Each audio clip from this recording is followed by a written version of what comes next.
Just say, don't believe it, okay? Just don't believe, but be thankful for it today, but don't believe. If you're here for the very first time, we're so glad that you're here. My name is Ben, and with my wife Jess, who's just up here, we pastor New Heart Church. We're so glad that you're here. If you're watching online for the first time, we're so glad that you're watching online. Can we give a huge shout out to all our first-time guests? So glad that you're here. Praying that today be something special. We're going to be going through in the next weeks. We're going through our word for the year for our church, which is strong. And we're praying that this year there is strength that is going to enter each and every one of us. More strength than we've had before. We're going to go through this year strong. I'm praying that it becomes something of a vision builder on the inside of you and on the inside of me. That we understand how important it is to have strength and how important it is to move in strength. And so as we're putting all of these things together, and we're going to be going through the letters of strong. So we're going to start with S. And as I was writing this message, I was reminded, this happened to me a little while ago. I was in the gym and I was working out, and I got done, and one of the things that I'm like, I'm gonna go in the hot tub and just relax for just a little bit, and I'll sit there for a little bit and just be on my phone or something and just have a moment, you know, and it's not that long, but I look forward to it. I'm like, yeah, this is gonna be great. And so I'm kind of on my phone, looking through some stuff, not really paying attention, and I'm getting ready to walk into a hot tub. And at our gym, there's 2 hot tubs. There's one on each side, and so I'm just kind of in my world, you know, just kind of doing some stuff. Anybody ever on your phone? You probably should be a little more present, but okay, nobody's thinking about it. All right, so anyway, because you're on your phone right now. I'm just kidding. You're like, what? No, so I'm on my phone, and I'm kind of going down, and so I'm getting, and I have my phone, I have my AirPods on. I mean, I'm completely wrapped up in my thing. I got some worship music on. I'm like, this is going to be great. I mean, awesome. So phone, you know, and like I have my wallet, my phone, and everything. So everything's here, and you can kind of see where this is going. So I'm walking down the steps, and the moment my feet hit the steps, something happens to me, because what I wasn't realizing, what I wasn't paying attention to, is they at the gym had switched the hot tubs, and so there's one hot tub, and then the other one now has switched to be a cold plunge. And so I just walk right in there, just, you know, hips and everything, and just walk right, and my whole body seizes. Because all of a sudden now I'm in 30-something degree temperature, and my body, I literally just started and I dropped everything. My phone, my AirPod, everything fell out of my ear, down into the cold plunge. And now and my body's going like this. And now I realize, now I have to go under the water. And so I literally go under the water. I mean, my whole face now is frozen. I'm picking up my phone. I have never been so cold in my life. I come out of the water. Everybody in the cold plunge starts clapping and laughing. Literally walked out of there. I was like, that's enough for me. You know, I couldn't even talk. I was like, pain was unbearable. And so then, you know, I sat down, and I thought about this moment. I was severely embarrassed, but I just, you know, you just got to get over it. I mean, you know. And so I'm sitting there, and I was thinking, you know, I'm strong enough to hold my phone. Like, I was strong enough to hold my phone. The reason that I lost my ability to hold it was because I lost my stability. And a lot of us have strength, but we don't have the stability. We're going to talk about that letter S, stability, this morning. A lot of us have strength, but we don't have the stability to actually use the strength. Another illustration, I was talking with somebody. We were getting ready to work out, and I looked at him, and he's like, yeah, he's pretty strong. I'm strong. We can kind of lift the same weights. And we started to do this one exercise, and I went to the machine. He's like, oh, no, we're not going to use the machine. We're going to use dumbbells. And I was like, all right. So, and he started working out with dumbbells. I grabbed the same weights of the dumbbells. I started doing the work. I couldn't do the workout. And I'm looking at this dude, and I'm like, I'm stronger than this dude. Why can't I do? And he looked at me, he goes, oh, yeah. He goes, you're not stable enough to do this yet. He's like, you don't have the stability. You have the strength. You don't have the stability. Y'all, some of you have strength in your life, but you don't have the stability to use it. There's not enough stability in your life to be the strong person God's called you to be. There's too much up and down. Now, I get it. When you start saying, well, the up and down is not my fault. Those are different things that I'm going through. Like, how am I able? Can I just tell all of us this morning, remind us that you can have stability even when the world is going up and down. You really can. If you understand who Jesus is in your life. Let me get to this. This is Matthew chapter 7, verse 24.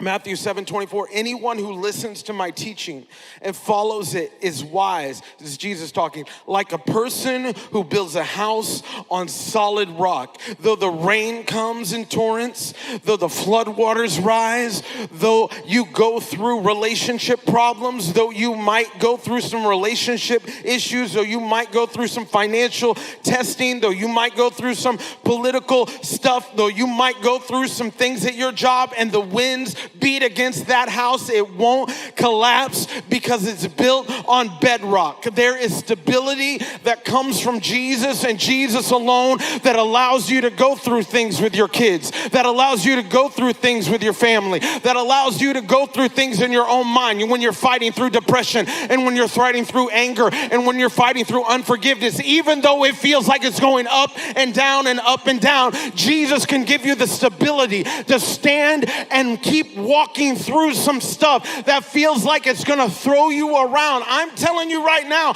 there is strength that's going to be opened up in your life. Come on, church. There's strength that's going to be opened up in your life when you realize that there's stability that's had in Jesus and Jesus alone. And you're able to put your feet down and move where God has called you to be. Some of you are saying, I need more strength. I need more. You need more stability. And you need to understand, and we need to understand that you can get stability, and it comes from Jesus and Jesus alone, that allows you to go through some things that maybe other people would look at and say, how are they walking through this? How are they cold plunging right now? I would be freaking. There's stability that we haven't maybe entered into yet. Jesus said it's like people being built on bedrock and stuff crashes against it, but we don't move. We're able to actually move in strength because of stability.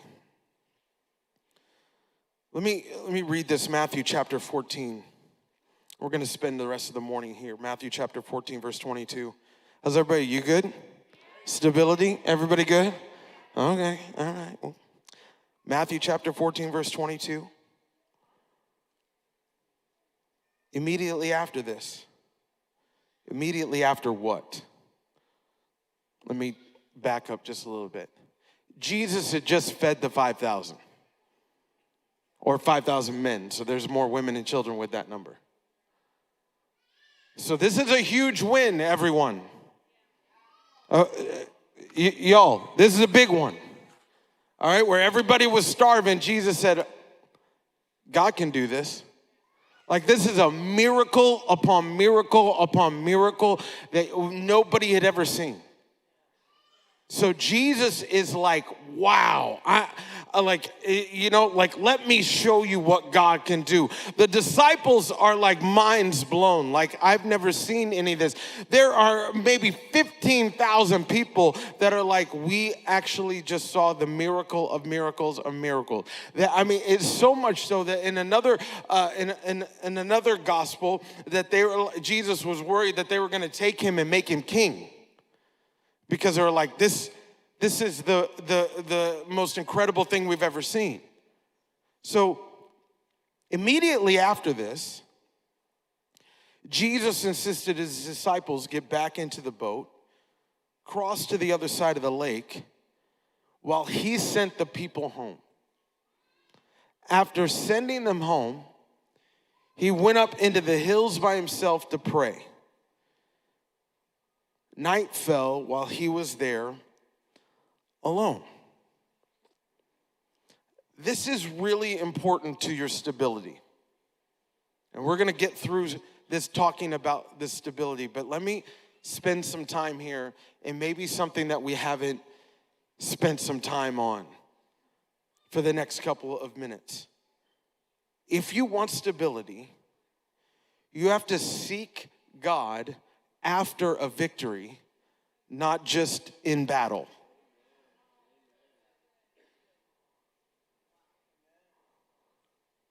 Some of us are awesome at seeking God when we're in trouble. Is there anything wrong with that? Absolutely not. You should do it every time. But can you seek God after a win? After you got the promotion? After you got the raise? After you got the kids to bed? After you walked through something really hard and God showed up? After you got the house? After you built the business? After God showed an immeasurably more than you could ask or think of miracle? Can you seek God after that?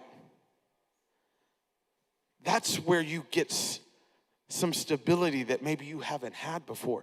Jesus, after this, what did Jesus do?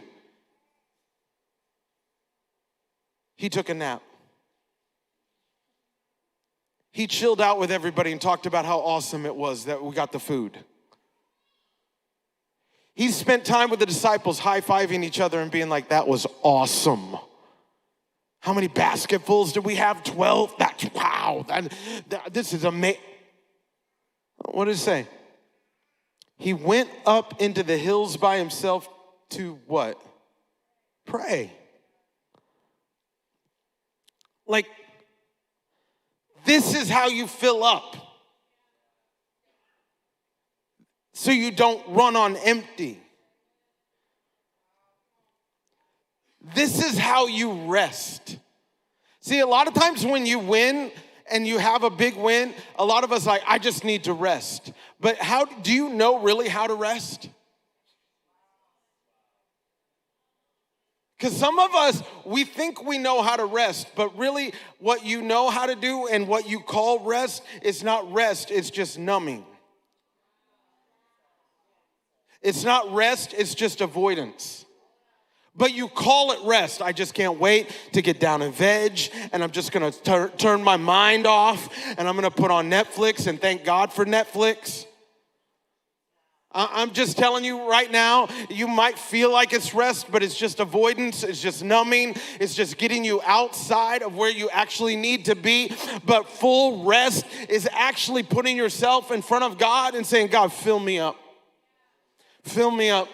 Even after a win, let me explain to you why this is so important and why we need to understand why this is so important. Because if you can refill after a win, what happens is you will see massive growth and massive stability. And what this comes down to is having a growth mindset, not a firefighter mindset.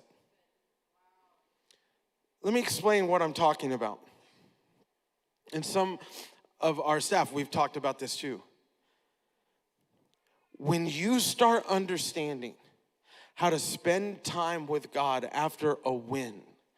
What you are doing is moving towards, I want to grow and move forward. Not just spend time with God when you're in a battle. Because what that is teaching yourself is to have not a growth mindset, but a firefighter mindset. So what that means is I only move when things are on fire. Y'all know what I'm talking about. Okay, let me use this example with parenting. When you don't hear your kids, you're like, thank God, I can now do stuff. But when you hear them scream, that's when somebody, a parental, jumps up and runs into the room. So what makes you move? The scream. So what you are teaching your kids is the way to get mom and dad's attention is scream. Unfortunately, in life, a lot of us only move when we're uncomfortable. We don't move towards healthy things when we're comfortable. I love that Jesus spent time with God when he was comfortable. And he didn't just spend time with his Father when he was uncomfortable. There were moments where he spent time with God when he was uncomfortable. At the Garden of Gethsemane, he was on his knees saying, God, if you could do so, this is more than I can bear. Yes, he spent time with God in the battle. He also spent time with God after a win. And so he understands that I'm just not reaching and yelling out to God when I'm in trouble, when my bank account's at zero, when I feel like my relationships are crumbling, when I feel like I don't have anywhere to go in my health. When I feel like, no, it's not bad to yell out to God when you're in trouble, but just understand when you have seen God do something, spend time with God at that moment, because you're just not a firefighter. God wants you to be an architect. Can you build something new? Can you see something new? Some of us only look at God as a life jacket. But Jesus was spending time with God after a win. Seeking God when you are good makes you stable and strong.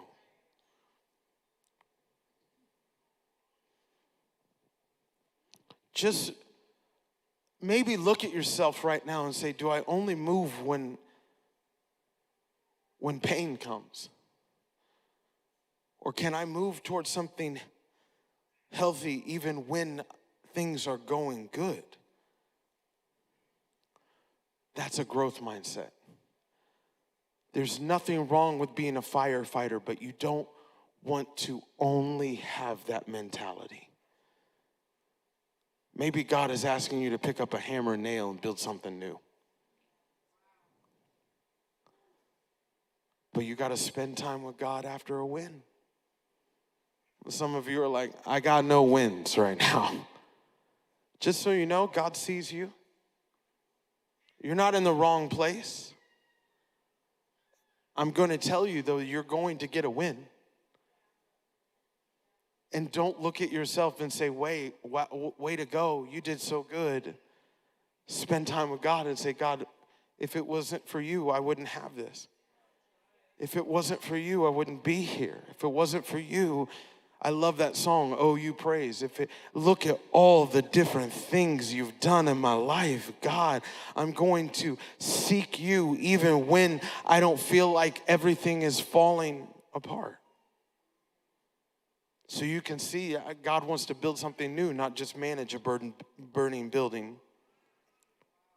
Matthew chapter 14, verse 24, we're going to continue.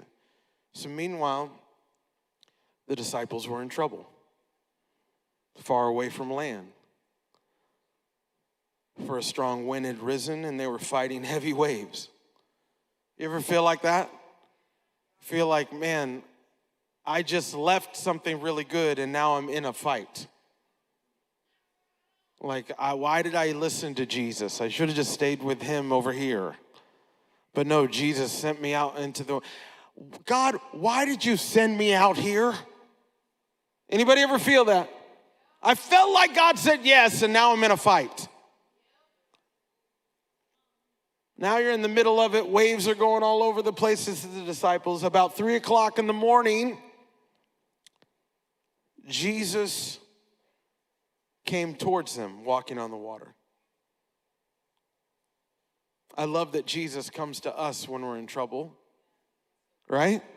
How much does God love you? That you got invited to church when you weren't looking for it. That somebody else prayed for you when you felt like, man, if just somebody would pray for me. But you never voiced it, but somebody came and prayed for you anyway. There was a moment, there was that DM that just gave you such encouragement. There's things that Jesus is bringing towards you even when you're in the middle of fighting. But about 3 o'clock in the morning, Jesus came towards him walking on the water. When the disciples saw him walking on the water, they were terrified in their fear and they cried out, "It's a ghost!" But Jesus spoke to them at once. "Don't be afraid," he said. "Take courage. I am here." Notice that he didn't say, "It's me, Jesus." He just said, "Don't be afraid, it's me." Who's me? You know, like, they're like, this is a ghost. Because they're freaked out. Because there's somebody walking on the water. Okay, y'all are acting like walking on the water is normal. 3 in the morning, you see somebody walking in the water. Is anybody scared in this room? No, no one's scared. Everybody's like, nah, it's normal. 3 in the morning, listen, I live in a house with a wife who gets scared when I come into the house at 7 at night and say hi. Okay, so I know at 3 in the morning, if something happens, what you doing? You know, well, she's gonna kill me is what's gonna happen. 3 in the morning, you got somebody walking on water, I'm yelling, it's a ghost. Disciples yell, it's a ghost. Why? Because they've never seen anything like this. They've never seen stability like this.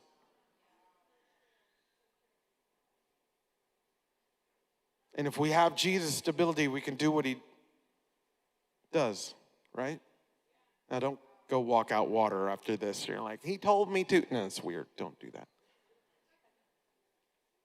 But I will say your stability is a stark statement to a wave-filled world.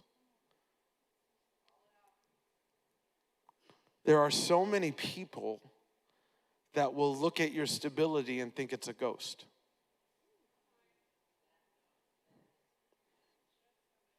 There are so many people who will be so much more comfortable with you sinking because that's what they've always seen.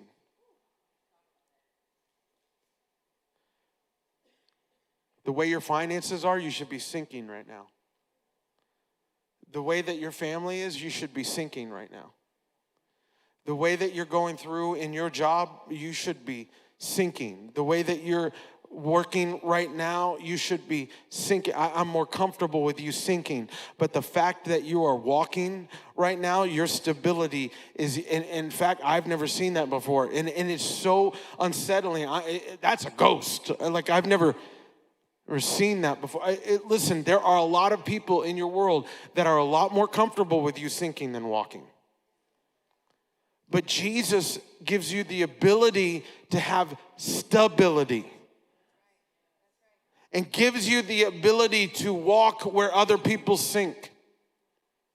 And gives you the ability to have some stability in your life that is so in stark contrast to our world. They're like, what? Have you seen the political things that are going on? Do you see the things that are happening in our world? Do you see all the brokenness? How in the world can you keep walking? because your stability is not tied to your ability. Your stability is tied to who Jesus is. And Jesus gives you that ability to walk where other people sink, to keep standing where everybody else is falling, and everybody's looking and saying, that seems ghostly to me. But you're like, it's not ghostly at all. It is actually the power of Jesus that is more real than anything that you could see right now in this moment. I know you look at finances and seeing so real. I know that all the stuff that's going on in your family is so real. And I know that the things that you're fighting seem so real. But there is something more real to me that has given me stability, that everything is seeming so topsy and turvy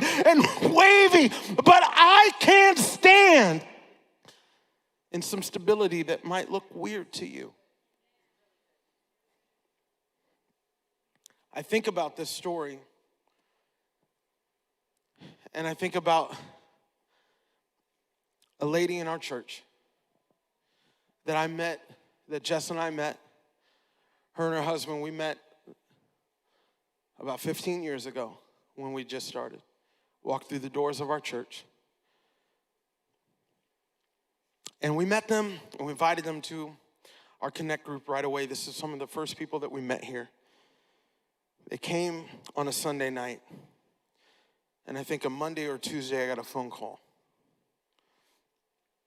We didn't know them that well, but this lady called me, said, I don't know what to do. My mom is dead.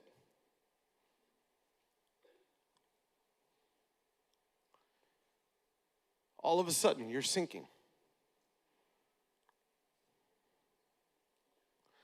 I didn't know what to do either. You know, you don't have words for that. I just ran over, and I remember sitting down on the ground in the grass right in front of their house as her and her sisters were just sitting there crying.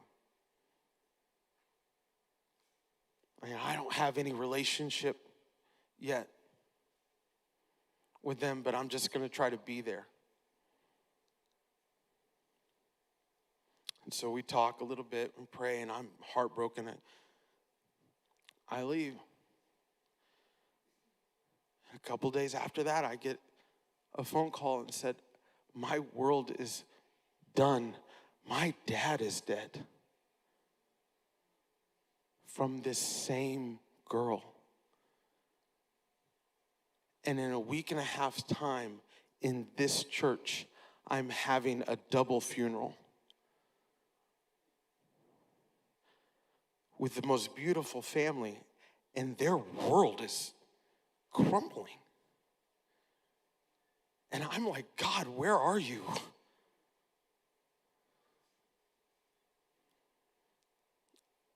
And so I'm telling you right now, to the world, this is when people sink. Y'all, you understand what I'm saying? When this happens, I'm sinking. And I'll tell you, it was hard for this family. And I'll tell you, it was months and months and hard conversations and prayers and tears and crying out and meeting with a counselor and doing the inner work and asking God to heal stuff that felt like it would never be healed. And I'm thinking, okay, God, what are you going to do with this family? And I didn't know if they were ever going to come back to church, because this is where some of the worst things happen. But can I tell you that this is not the end of the story? That this woman and her husband, they decided through God's grace, we're going to keep coming to church. We're going to keep walking through the doors. And not only that, we're going to start serving in kids back there. And not only that, we're not going to just serve a little bit. We're going to serve every week. We're going to be there. We're going to welcome families, and we're going to be a constant in people's lives. And as they kept doing that, they felt the call of God on their life, and Jess and I saw it as well. And I'm telling you right now, that family that I'm talking about is now our kids' pastors. And not only that, they have their family and their sisters coming to church here as well. And it blows my mind. It's ghostly. Because wherever the devil thought this is a trap, it's going to sink them, God made a road for them to walk on. And it stands in stark contrast to our world. How can you? It's Jesus. It's Jesus, and I'm telling you, we're going to see that family reunited one day in heaven. And I don't know what things maybe have tried to get you to sink, but can I tell you that there is stability, that there is stability that is inherent with Jesus that's going to help you. In fact, Peter saw it. He's in the boat, and he sees it, and he's like, if it's you, Jesus, tell me to come out. Why? Because stability will speak to people and say, if they can do it, I can do it. Now, Peter was a little crazy, but I like that. I don't know if you like that, but I like a little I like a little bit of that. A little, not a lot. A lot is a lot. Okay, just, So he gets out, and he starts walking. Read this. Peter called to him, Lord, if it's really you, tell me to come to you walking on the water. Yes, come, Jesus said. So Peter went over the side of the boat, walked on the water towards Jesus.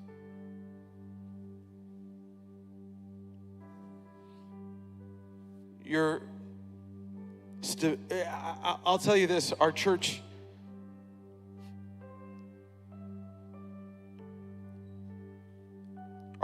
is here on mission to make every story matter.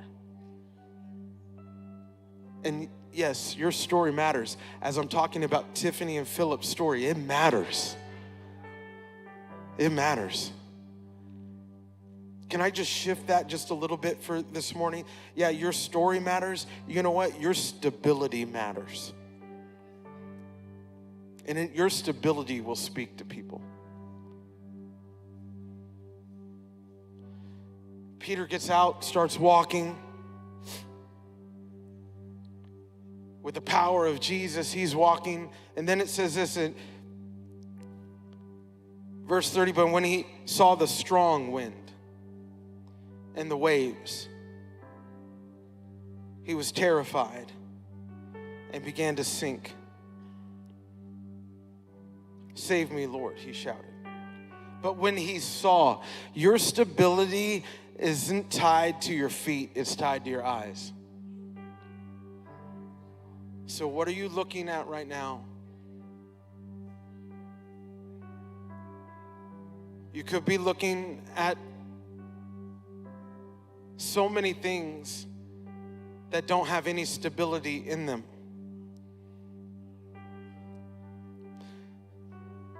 And they could be causing you to get your eyes off the thing that has stability, which is Jesus. So I don't know if your eyes are on Instagram, your eyes are on a dating app, your eyes are on your bank account, your eyes are on your job and promotion, your eyes are on your eyes are on the next deal, your eyes are on the next rung on the ladder that you need. All of those things that you can put your eyes on. Your eyes are on Zillow because you just need a different house. Your eyes are on this relationship over here. Your eyes are on the next thing you need to do at school. Your eyes are on all, but I'm just telling you right now, if your eyes stay there too long, long, there's too many waves in those places. And all of a sudden, the thing that you want to pay attention to actually is feeding you fear. And that fear is going to cause you to start sinking. So I would encourage you, don't let your eyes stay there too long. Let your eyes be set right on who Jesus is and what Jesus says in your life and who Jesus says you are. And let your eyes be locked in with him. And as your eyes are fixed on Jesus, the author and perfecter of your faith, all of a sudden there'll be stability under your feet, and you'll be able to walk where other people sink, and you'll be able to walk where other people give up, and you'll be able to walk where God wants you to walk because your eyes are fixed on him. And your eyes aren't, it's easy to get your eyes on this thing and on that thing, but Jesus is asking you, look at me, keep your eyes on me. And if you keep your eyes on me, you'll be able to walk where other people sink. You'll be able to walk wherever people give up. And that stability is there, but it's not there in Zillow. It's not there in Instagram. It's not there in all those other things that are trying to get your gaze. It's there, right there in Jesus and Jesus alone. And that is why